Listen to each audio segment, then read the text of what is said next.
Harmonies is a 1 to 4 player game about building landscapes/habitats to attract wild animals. First, everyone will get the same double-sided starting board and say that we decided to use this side of it. Then this drafting board will be placed on the table, and each of these sections will be randomly filled with 3 landscape tokens like so. The landscape tokens come from this bag, and there is quite a bit of them. And finally, 5 animal cards will be randomly drawn from the face down deck and are laid out on the table for everyone to see. You are now ready to play the game. Harmonies plays turn by turn clockwise. During your turn, you can do up to 2 things. The first and only mandatory thing that you need to do is pick up a group of landscapes from the 5 available on the drafting board and place them on your own personal board. They don't actually have to be adjacent to one another, and you can also conditionally stack them up to 3 levels high as long as you follow one of these specific stacking patterns. So what's the best way to place them? Well, to answer that, we need to know how scoring works. There are 2 ways to score in Harmonies. The first one scores every landscape stack that you have at the end of the game. The green landscapes are very simple, as each one will give you straight up points, though the higher it is stacked on brown, the more points that you will get. The gray landscapes are very similar, though this chain symbol indicates that they only score if they are adjacent to another gray landscape. So these 3 gray landscapes will score while this lone one doesn't. Similar to gray, yellow also wants to be grouped, but you will only get 5 points per group of yellows. So something like this will score you 5 and 5 points, and again this lone one will not score. If you somehow screwed up by combining these 2 into a big group of yellow, you will only score 5 points instead. Up next, we have the red landscape. Each red landscape will score 5 points if it is adjacent to at least 3 different colored landscapes. You only consider the color of the top landscape and ignore everything below it. Oh, and only level 2 red landscapes will score, so level 1s like this will never score. Lastly, we have the blues, where you only score your longest continuous blue landscapes. To determine your points, you have to pick the shortest path. An easy way to do this is by picking the 2 furthest points on the river and find the shortest route between the 2. In this case, you have 1, 2, 3, 4, 5 blue landscapes. Referring to the scoring guide, a 5-length blue landscape will give you 11 points. If we had used the other side of the board, the blue landscape will have a completely different scoring. In this one, you want to use the blues to create separate regions, say like so. Each region that you completely separate will give you 5 points. Only the blue landscape scoring is different between the 2 sides. The rest of the colors are exactly the same. This scoring is the same for everyone depending on which side of the board you decide to use. The other way to score though is quite random. Remember I mentioned that you can do 2 things on your turn? Well, aside from picking and placing landscapes, you can also optionally take one of these scoring cards. You place the card that you chose in front of your board and you have a limit of 4 active cards. You then also fill each of these boxes with this transparent cube like so. This is the second and last way to score in this game. Basically, these cards want a specific landscape configuration. So if we have a landscape that matches up like so, the bottommost transparent cube from the card is placed on the blue landscape as shown on this card right here. Getting 1 cube of this card gives us 4 points, but if we get another one off later on, we would have 10 points instead, and so on and so forth. Any landscapes with a cube on it like this blue one cannot be stacked with more cubes or landscapes, so you would need to build more blue landscapes to take more cubes out from the same card. These landscapes can actually still be used for scoring, but only if it doesn't require a cube to be placed on them. So something like this card can be scored like this. This blue one was able to be used to fulfill the card's requirements because you don't have to place a cube on it. If you manage to take off all the cubes from a card, the card will be set aside as it no longer counts towards your 4 card limit. And yeah, after picking and placing landscapes and optionally taking a scoring card, your turn ends and these 2 things get refreshed for the next player. You keep doing this until one of the endgame conditions is met, which happens when you cannot refill the drafting board anymore or when someone only has 2 empty spots left on their board. When endgame is triggered, you simply complete the round so everyone has the same amount of turns. Then each player sum up their points by adding their endgame scoring and animal cards. Whoever has got the most points is the winner of the game. And yeah, that's pretty much how the game works. There is also an additional module that you can add called the Nature Spirit cards. 2 of these cards are dealt to each player before the game starts, and they have to choose one to keep. They look and behave very similarly to the normal scoring cards, though instead of it giving you flat points, it gives you additional endgame scoring on top of the regular stuff. For example, this one will give you additional 2 points per blue landscape that you have, while this one basically modifies your gray landscape scoring like this. So, how good or bad is Harmonies? Unfortunately, the game is very mediocre. It's the same kind of pattern building, token drafting, multiplayer solitaire puzzle that you probably have already seen or played if you're not new to the hobby. Don't get me wrong, borrowing ideas from other games is completely normal, but But Harmonies doesn't add anything new or interesting in it. You probably have seen this game getting compared to Cascadia a lot. However, Reef is the closer and better comparison to this game. I would say that it's about 90% Reef and 10% Cascadia. I'll do a quick rundown of Reef just to show you that they are quite similar. In Reef, instead of this starting board, we are using this 4x4 one. And instead of these 6 landscapes, you'll be getting these 4 chunky stackable pieces. Remember those scoring card and landscape draft that you have to do? Well, in Reef, both of those things are combined to a single card. So during your turn, you either pick up one of these cards to hold in your hand or simply play a card from your hand. There are always 2 separate sections on these cards. The top part tells you what to grab and place on your board, while the bottom one lets you score only after you have done the top part. Scoring is very simple. You look at your current board state and see if you fulfill the scoring requirements. In this case, having an orange and a green piece next to each other will give you 3 points. You can do the bottom scoring as many times as you can, provided that you don't score the same piece twice. So if you have to score this board with this card, you can only score this pair and this other pair, giving you a total of 6 points. The card is then discarded as they are all one use. Reef is generally more flexible in terms of placement and scoring. For example, the pieces that you score never gets disabled with cubes like in Harmonies, so they can always be scored again with another card like so. This type of scoring also only looks at the top piece of your stacks, so if you had something like this instead, each one of these stacks would also score 1 point. Some scoring though only looks at the height of the stack, which could sometimes be a range as well, and there are also ones that want a specific color and height. The more specific they are, the higher the points would be. And lastly, there's basically no rules on how to stack these pieces. Well, except that you can only stack up to 4 pieces high, but that's really it. And yeah, that's basically all there is to Reef. The only thing this game does not have is the equivalent of this endgame scoring card. Well, that's where Cascadia comes in. To cut to the chase, you place these different animal tokens following a specific pattern to score in Cascadia. The scoring patterns are actually quite similar to Harmonies. Remember the blue landscape that rewards long continuous configuration? Well, this salmon scoring card wants the exact same thing. What about the yellow landscapes? You know, the one that wants to be in smaller separate clusters? Well, so does this bear scoring card in Cascadia. And the red landscape that wants to be surrounded by different colors? Yep, so does this fox card from Cascadia. Now, I'm not saying that Harmonies is blatantly copying Cascadia's scoring, because these scoring methods are honestly pretty generic, and there's likely a lot of other games that has something similar. Okay, so maybe the similarities isn't a big deal for you. Well, what if I say that the game is also overly luck dependent? The biggest culprits by far are these scoring cards. For whatever reason, some of these cards' scoring conditions fully complement each other. For example, say you are currently working towards this card's scoring goal, and so you would probably have something like this on your board. Well, if you then manage to grab this scoring card from the market row, then you basically just get free points for being lucky, as you instantly complete the scoring condition for it. When I was checking all of these cards, I found a total of 3 overlapping pairs. And just to point out, the maximum points you can get from these overlapping cards are about the same as the other non-overlapping ones. You then also have card pairs like these that is just one piece of landscape away from overlapping. Because of all these, you'll be constantly trying to find scoring cards that match or are close to your already built landscape, which is literally just luck of the draw. Half the scoring is random, and the landscape drafting is also random. So that's basically more than half of the game being random, and it honestly feels a bit much, especially when there is no luck mitigation at all. No drafting rerolls like in Cascadia, and you can't even hold one landscape between rounds like in Azo Summer Pavilion or Calico. And for the cherry on top of all these, the cards in this game come with Scoliosis. No, but seriously, every single card has a band to it. Have a look. So this is a card that I got from another game. It's the same size as Harmonies cards.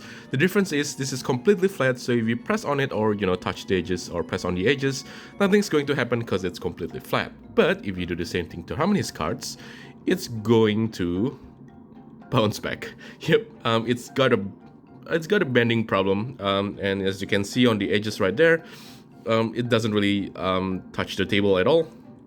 And this happens to every single card in the game, so yeah, it is a problem. To be fair, it doesn't really affect your gameplay because you can still put those cubes on the cards without it falling off.